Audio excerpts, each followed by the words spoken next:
It ain't the left side or the right side, then it must be the FinSide. It ain't the left side or the Thank you, Solo D. Welcome to another episode of On the FinSide here with Kat and Paul.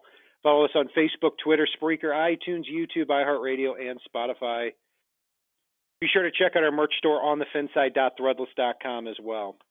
The Dolphins lose opening weekend 59-10 to the Baltimore Ravens. That's right, 7 touchdowns the Dolphins lose by, and has sparked some possible internal conflict within the organization, at least according to one report. So the Baltimore Ravens score 42 points in the first half, which is the most points scored by an NFL team in the history of the sport. So the tank is certainly real. So just a quick rundown of how this game went for those that did not see it. The first play of the game was a 50-yard run by Mark Ingram. The Ravens score a few plays later to make it 7-0. In the Dolphins' first possession, Ryan Fitzpatrick is intercepted by Earl Thomas, because why not?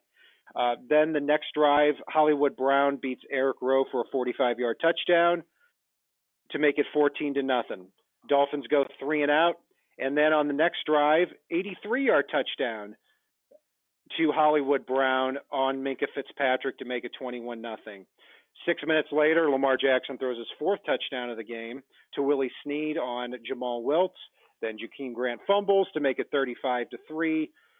It just went from bad to worse to just downright pathetic, Paul. 100%. Dolphins allowed 12 quarterback hits. They only allowed 3 sacks, which is mystifying to me. And really, I think the penultimate play was Ryan Fitzpatrick getting hit twice on the same play on an incomplete pass that they didn't blow the whistle early enough, so everybody thought was a fumble, and it looked like the Ravens were returning it for a touchdown. So Fitzpatrick got up, started chasing the play, and got leveled again. Jesus. There wasn't a lot to love. I think they had 9 rushing yards in the first half. This game plan was atrocious, and you could see there were a few players that felt like quit before the opening whistle. I bring it back to 100% a talent issue. Anybody with this roster is not going to do well. I'm sorry, but when you've got Ryan Fitzpatrick at quarterback, Danny Isadora and Julian Davenport on your offensive line after they were just picked up 9 days before that. You've got Avery Moss starting at defensive end, who was cut from the Giants, not because of salary, but because he flat out wasn't good enough to make the 53-man roster. The Dolphins pick him up and slot him right there in the opening day lineup.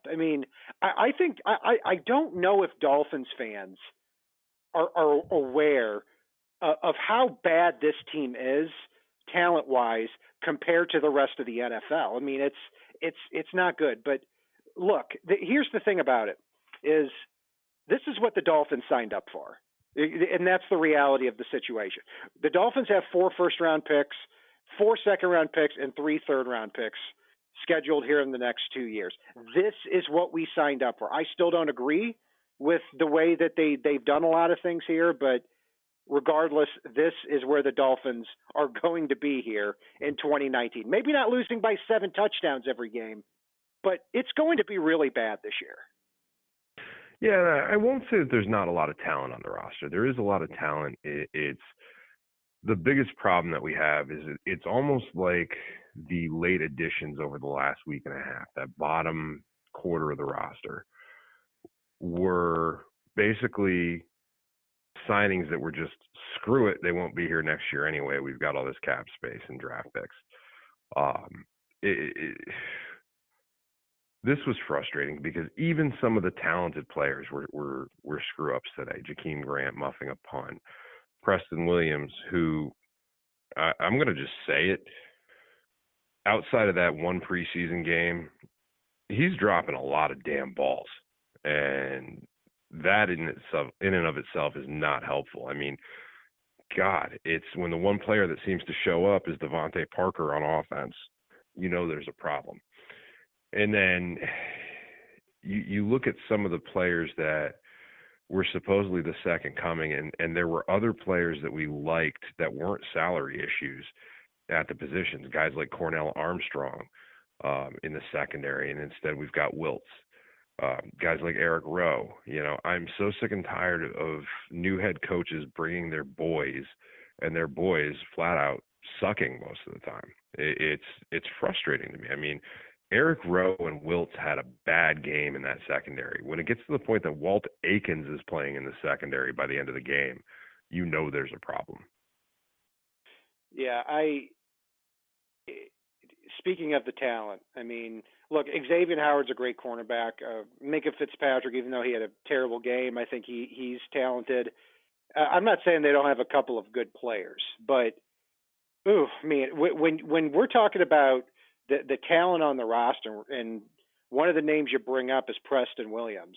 I mean, Preston Williams is an undrafted free agent, and so many of these players here. You've got 5 or 6 players who were peeled off the street and thrown into the starting lineup. I mean, it's bad. And again, my point is, this is what the Dolphins signed up for. But my question is, how far is it going to go? Because according to a rumor on Pro Football Talk, some of the players after the game wanted out of Miami, which kind of makes me, if this is true, it makes me chuckle because look, first of all, it's the first week, and secondly, you're the players who went on the field and messed everything up.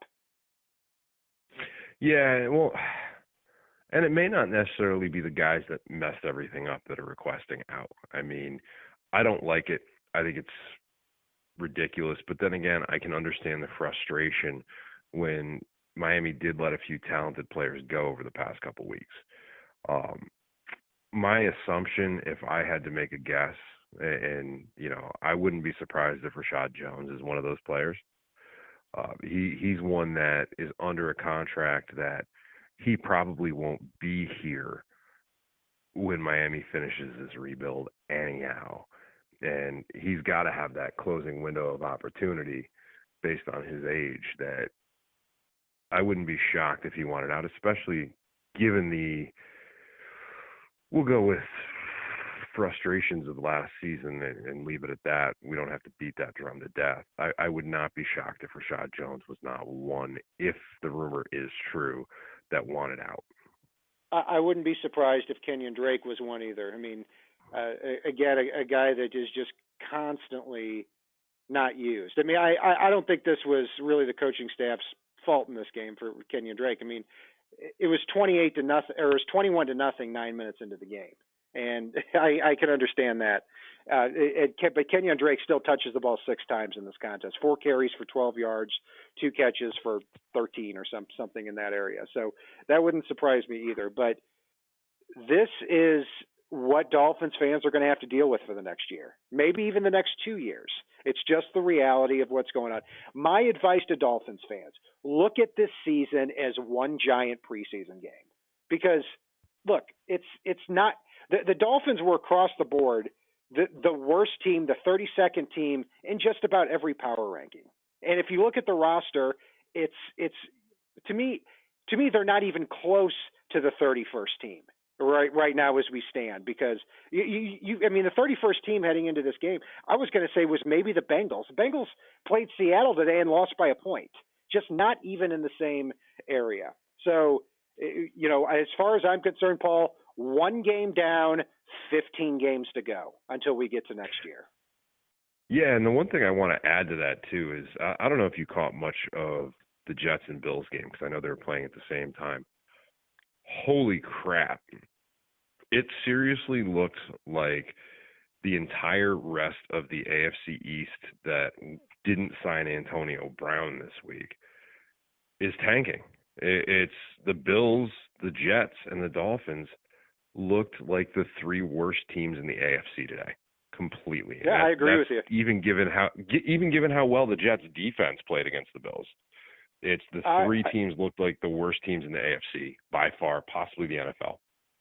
And the Jets and the Bills have poured a lot of resources here into their team. This is really the team that both of them want. So it was good to see there that I think the Jets were up 16 to nothing at one point, or it might have been 13 to nothing, and the Bills come back with Josh Allen, win the game in New York. So they're about to rake Adam Gase across the coals already. So at least that can bring a little bit of a smile to our face here on week 1 of the NFL season. But Paul, let's get to the position by position grades here. Ryan Fitzpatrick, 14 for 29, 185 yards, running for his life all game. 1 interception, 1 touchdown to Preston Williams. He also put another ball in the end zone, as you alluded to, on Preston Williams' hands, but he did not come away with it. In fact, he put it between 2 defenders, and Williams didn't come down with it. But overall, still, you look at that stat line, 14 for 29, 185 yards, 1 touchdown, 1 interception. Josh Rosen comes in, and just the icing on the cake. I don't know why you put Rosen in that situation anyway. He should be made to look like the hero when he comes in, whenever he comes in. He throws an interception on his first pass. So, or first pass or second pass, I'm not sure. Second pass. The first one was batted down. No, the first pass was a completion. I can promise you that because I made a joke about the fact that Josh Rosen had 100% completion rating as a Dolphin right before he came back out to start the fourth quarter and immediately threw it into a defender's face. Oh, yeah, that's right. It was, I think, a 6-yard pass to Gesicki. So. Yep. Yeah, and then the interception, and he also had a pass batted down too. So that was just the icing on the cake there. But overall, when you look at that stat line, I give the quarterback position a D+ today. I'm going to throw a D in there. I mean, Preston Williams should have come away with that first touchdown. He really, really, really should have. And, I mean, not only was it in his hands, it was in his hands when his back hit the ground, and then he just coughed it up and killed the drive. You know, and that was at a point when the game was potentially still a little bit salvageable, and that just was one of those moments that was one of the first moments that made you feel like, what the hell else can go wrong here, guys? What the hell else can go wrong? Even the stuff that should go right went wrong. Let's move on to running back. Kalen Ballage and Kenyon Drake, and I think a carry from Mark Walton. Running backs have 10 carries for 12 yards in this contest. Not really their fault. The offensive line's not opening up holes on that, but 10 carries, 12 yards, barely over a yard per carry. I have no choice but to give him a D. I'm right there with you. I mean, especially when Kenyon Drake had a 9-yard run mixed into those 12 yards. That's how atrocious the rest of the carries were here. Let's keep going. So the bright spot of the day was Devontae Parker, 3 catches, 75 yards, and an incredible 49-yard catch, albeit when the Dolphins were down there. 28 to nothing at the time, but still a fantastic catch. I'm glad to see Parker healthy, at least starting to look like maybe he can contribute a little bit. Preston Williams did have a very nice toe tap touchdown catch, but did drop that big that pass earlier in the game that could have made it 21-7 at the time, I think. And Jakeem Grant certainly had a game to forget. This was the worst game of his career. He muffed a punt. He had 1 catch for -3 yards. And when he was returning, I don't think he returned it past the 25 one time. So, yeah, it's not very good here. So wide receiver and tight end, you also have to factor in Mike Gesicki, 2 catches for 31 yards. He had a nice 26-yard catch, too, so maybe he's ready to get a little bit more involved. Those are the types of players the Dolphins need to see this year, the Mike Gesickis, the Devontae Parkers. It's hard to blame them for a lot of anything in this game, but the score sheet hurts this a little bit too, but I'm going to give the wide receivers and tight ends a C-. I'm going to give him a D-. I mean, and it's only Devontae Parker bringing it up to that point. It was atrocious. It was absolutely atrocious. As bad as some of the throws were, and I mean, I will say Jakeem Grant got left completely out to dry on his 1 catch for -3 yards. I mean, the ball was to the wrong shoulder, took him completely out of position, and it took a heroic effort to get -3 yards on that one. But it just wasn't good enough by any stretch, and this is supposed to be one of the most talented positions on the team. Yeah. Moving to the offensive line, obviously this is, frankly, to me, the root of everything that has gone wrong with the Dolphins. I don't agree with what they've done with Laramie Tunzel, with Juwan James. Yeah, I know we got a lot of picks for him. I still disagree with it because I think it brings down the offense to a level where they can't even compete anymore. And right before the game, uh, big surprise, Deion Calhoun is announced inactive. Chris Reed is announced inactive. And to a smaller extent, Isaiah Prince is also inactive in this contest. So Danny Isidora suits up at right guard, Jesse Davis at left tackle, Julian Davenport at right tackle. It was bad. It was atrocious in the contest. I can't give him just a couple of plays here.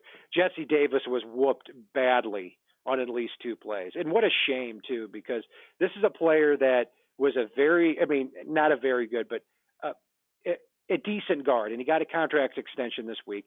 They kick him out to right tackle. He's a below average right tackle, and now you're going to kick him out to left tackle where you're going to completely ruin him. It's a shame. So I no holes opened up. Running backs, 10 carries for 12 yards. Fitzpatrick's running for his life. I give him a D- here. I'm going to give him a flat out F, and I know the talent's not there, and it sounds cruel to say there were a lot of penalties on the offensive line. They had Fitzpatrick on his backside and with a little bit of Rosen 15 times in this one. Only 3 went for sacks, which is just amazing to me. The fact that the running game couldn't get anything going even when given the opportunity. It all starts right there up front. It sure does, and I don't know where you start. That's the sad thing. I mean, look, I actually thought Julian Davenport somewhat looked the part throughout the game, at least in pass protection. He's the only somewhat bright spot.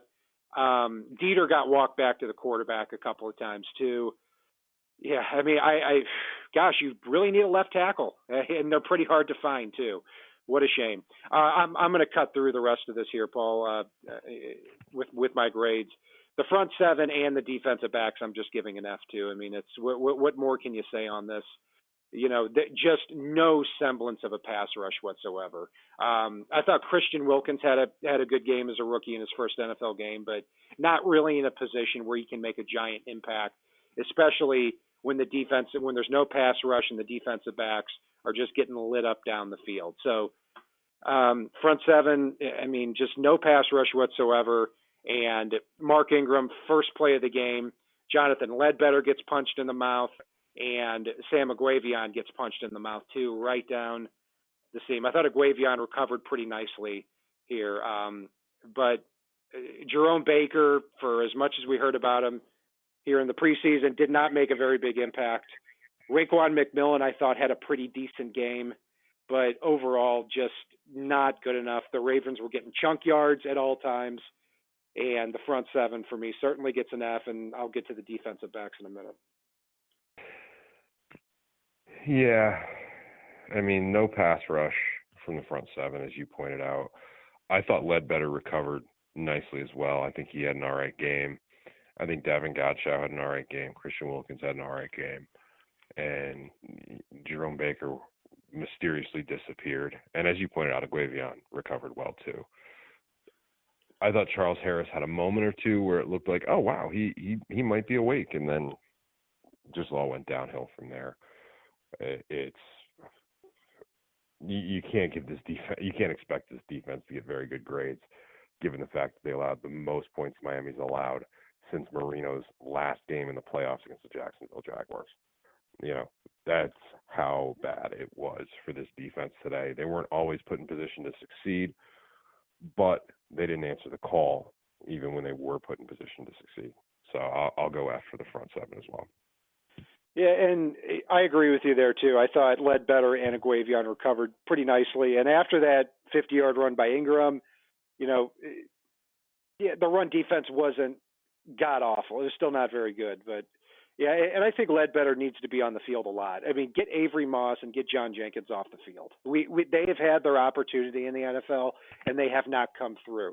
Ledbetter has played well, and he actually got half a sack today with Aguavion, so at least they're on the board. Defensive backs here, Gosh.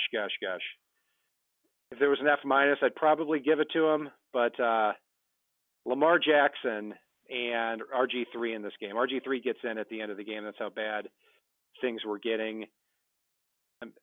So I'm trying to look on my sheet here of what their numbers were. It was bad. RG3 was 6 for 6.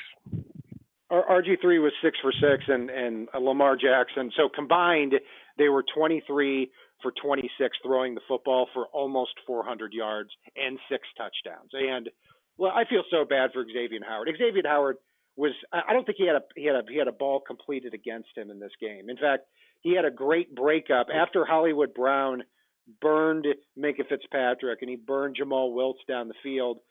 They put Xavier Howard on him, and Xavier Howard breaks up a pass down the field, and then it's a defensive holding on Eric Rowe, and then another defensive holding on the next play.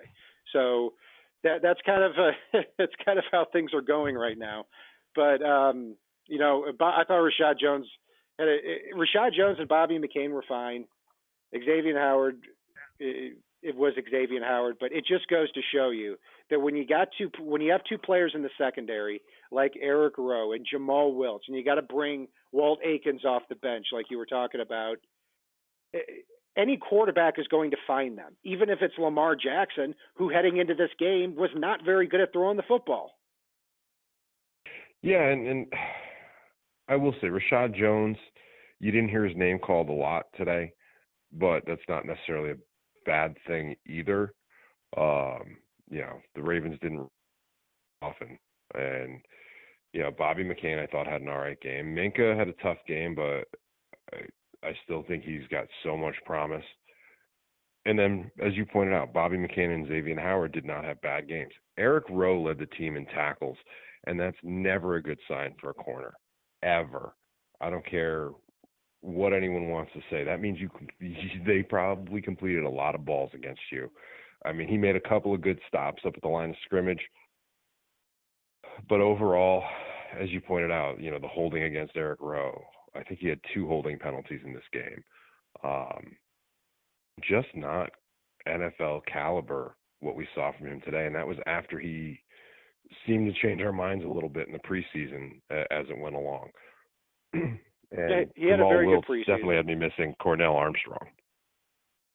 Yeah, Jamal Wiltz is not an NFL caliber player, and he had his opportunity in preseason to do well, and to me, he did not take advantage of those opportunities. I'm still befuddled why Cornell Armstrong is not a great player by any means, but he's a very good special teamer, and I thought the arrow was continuing to point up for him, and the Texans swooped in and got him pretty quickly, and we should see him here on Monday Night Football. So, yeah, so Paul, let's go. Who is your player of the game? Well, we didn't grade our special teams yet. Oh, special teams. Who cares? I'll go. Actually, special teams. Two major plays. You had the fake punt that went for 60 yards by Anthony Levine, and just a prick move by the Baltimore Ravens. I don't. You know what? I take that comment back. I don't have a problem with that. I think if you're bloodying somebody up and you want to take advantage of an XFL caliber roster, go for it. Humiliate them. That's perfectly fine. If the Dolphins were on the other side, I would be saying the same thing. So no problem there. I take that back. But you've got that play. You had the 60-yard fake punt, and you had Jakeem Grant's muffed punt down by the 9-yard line. Just like that, in Danny Crossman's first game as Dolphins special teams coach, the special teams unit gives up 14 points just like that. Jason Sanders had a 54-yard field goal. He's fantastic. Matt Hawk, who's always up and down, had a very good game too, so I can't have many complaints about him. But, yeah, I mean, obviously Jakeem Grant and the fake punt dragged this grade down considerably, so the best I can give him is a D+. I'm actually going to throw a B- out there for special teams. And, yeah, the muff punt was atrocious. The fake punt, I'm going to take your rescinded prick move and bring it right back into the fold. And some of that was the fact that Miami's scheme on that punt was atrocious to even try to stop it. But outside of that, I mean, for a unit that was on the field as much as they were today, I thought they did pretty well. I mean, the career-long field goal of 54 yards, the game we saw from Hawk, and really, given the fact that old man Denny got released and how many long snaps they had today, I thought they definitely did a serviceable job outside of those two plays, and I'm not going to destroy a unit that was on the field probably as much as any other unit today for those two individual plays. Oh, I am, because anytime the special teams unit gives up 2 touchdowns throughout a game, they're not getting any higher than a C minus, D plus from me. But I understand what you're saying. That's a prick move too.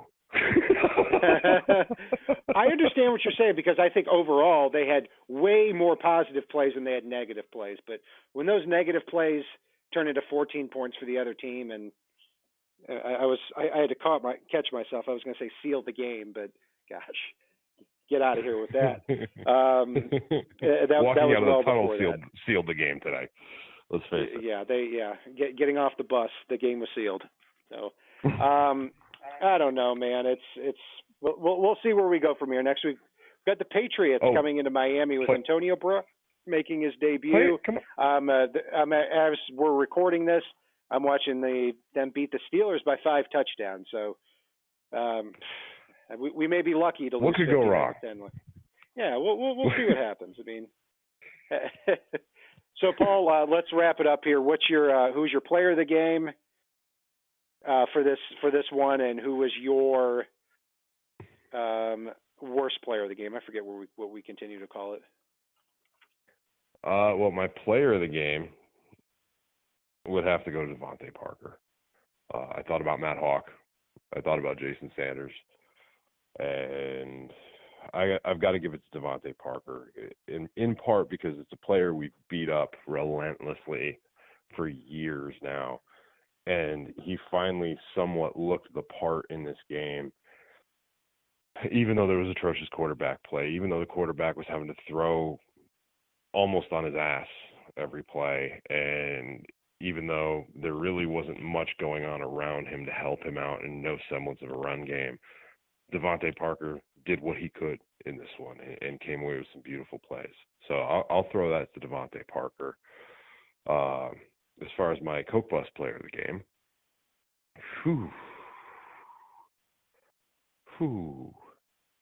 I mean, I came pretty close to hoping that they would throw a flag on Chris Greer for roughing the passer in this one, based on that offensive line that he patchworked together. But God, I can't go with anybody but Eric Rowe. He allowed way too many completions, completely let Lamar Jackson eat his lunch, and that's with the right side of the field being predominantly what was targeted today with Xavier Howard shutting down the left side. So you look at Eric Rowe and the atrociousness he gave up, whether it was mitigating good plays or just providing bad ones.